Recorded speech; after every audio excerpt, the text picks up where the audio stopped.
Hey, what's up, everyone? Zach, aka Keats39, here to break down yet another NBA playoff slate. Um, Pretty solid day today. Some weird stuff that did not help. Miami Heat kind of let us down a little with Crowder and Duncan Robinson, but overall, it was a profitable slate for me. This should have been for a lot of people, so looking forward to get back at it. Starting this one with the Brooklyn Nets and the Toronto Raptors. Um, this is a tough game to target all week, really. Raptors shouldn't have much problem dealing with the Nets, especially now that they've seen them once, and really their only go-to play, or their only play really, is Cary Sliver and Jared Allen pick and roll.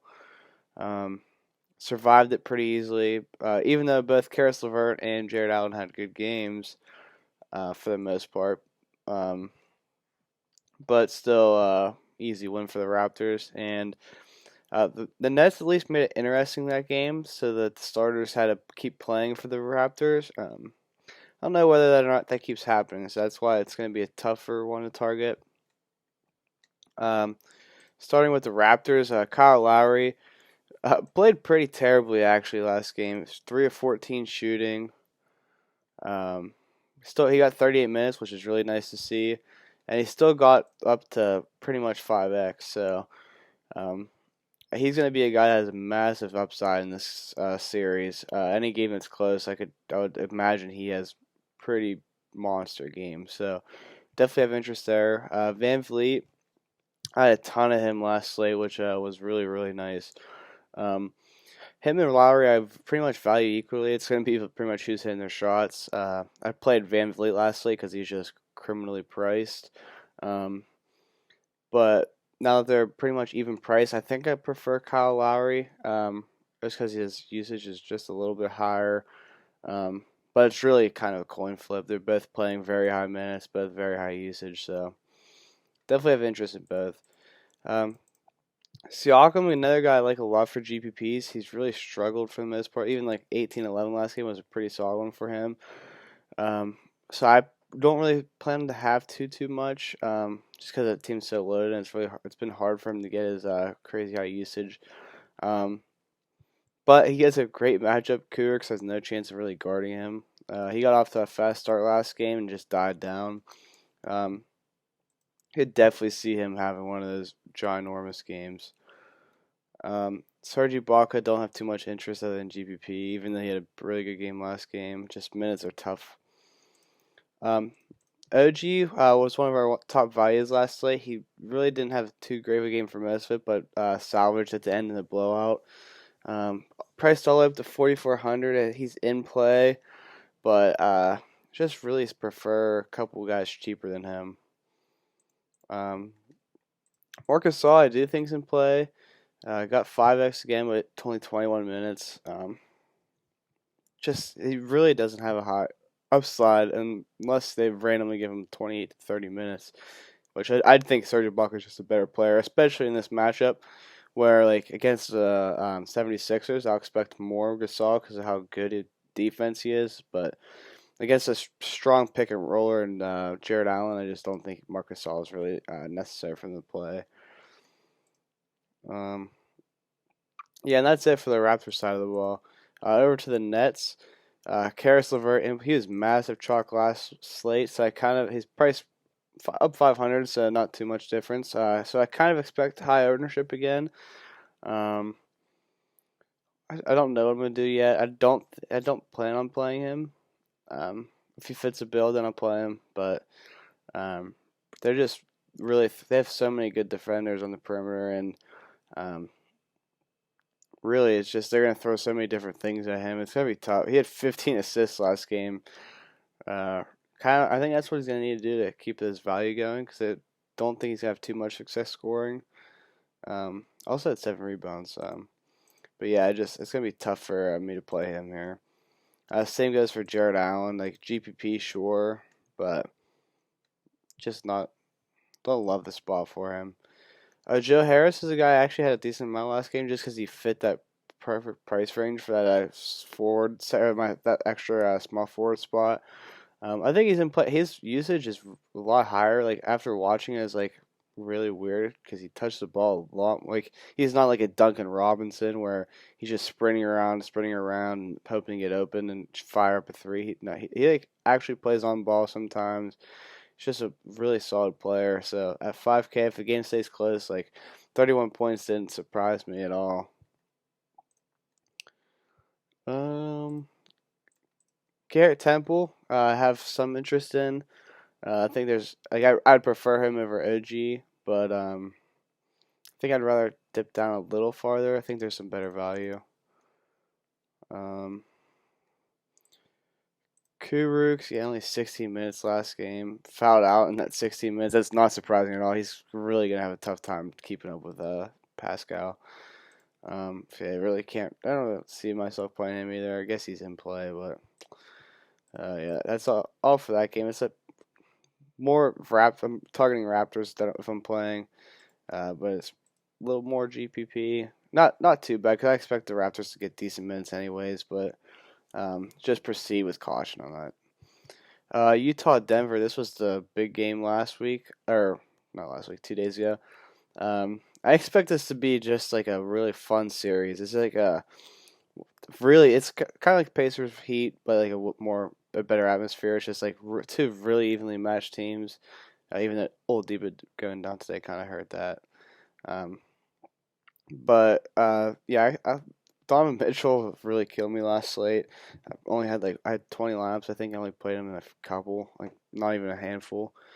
I'm gonna do the same thing again. Like if he scores 55 and 7 or whatever he had last game, so be it.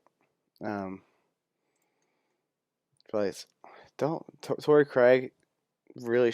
I don't know. He's really struggled so far. Don't expect that to continue on the defensive side. But also, like, Donovan Mitchell was hitting some shots. It's like, man, that was how the heck do you hit that? So I don't really expect that to continue. Oh, it could. Like, Donovan Mitchell is an awesome player.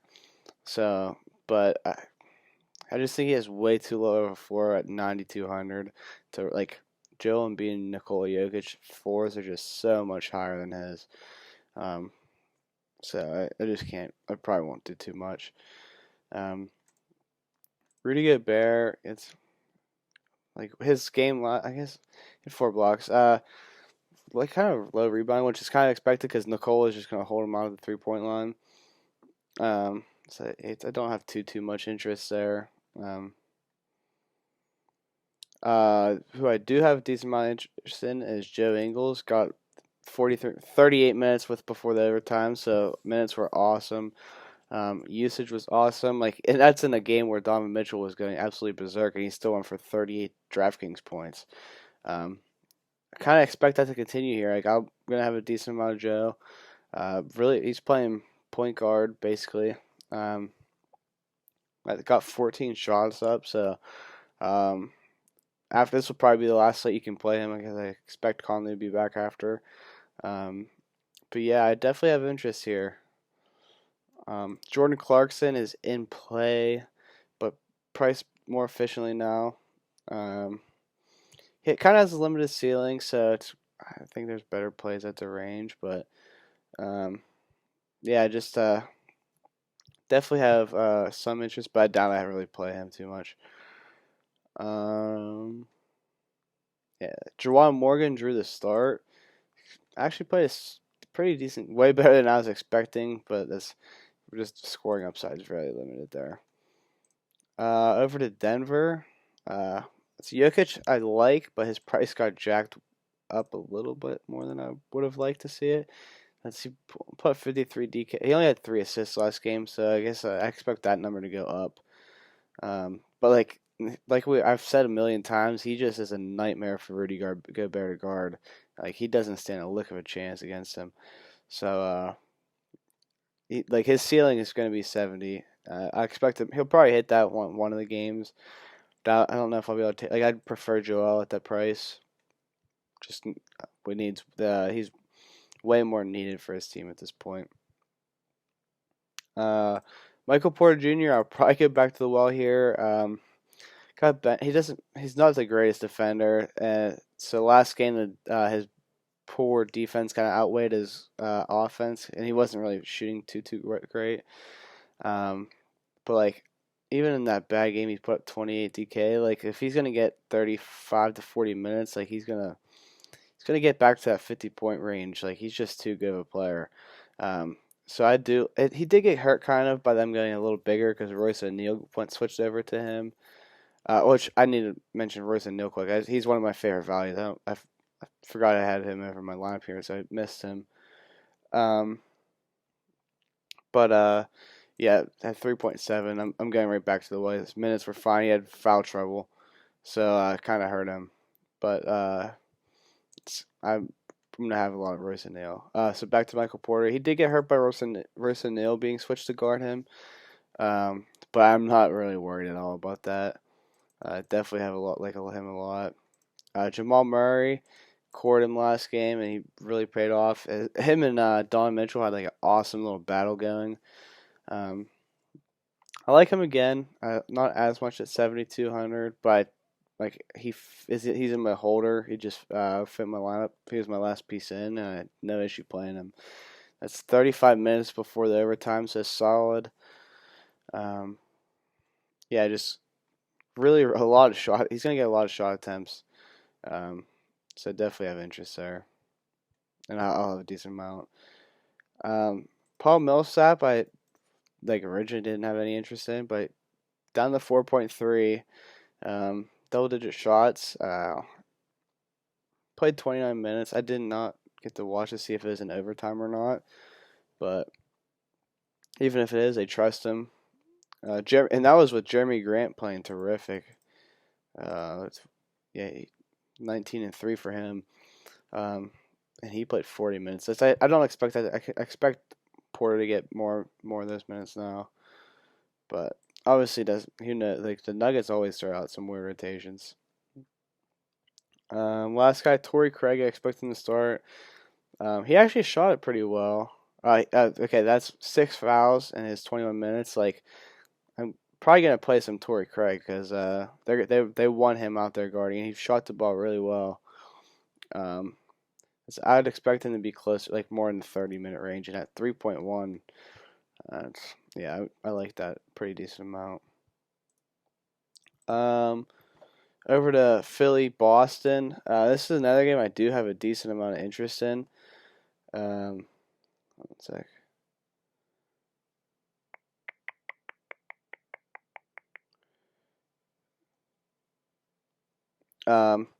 Sorry about that.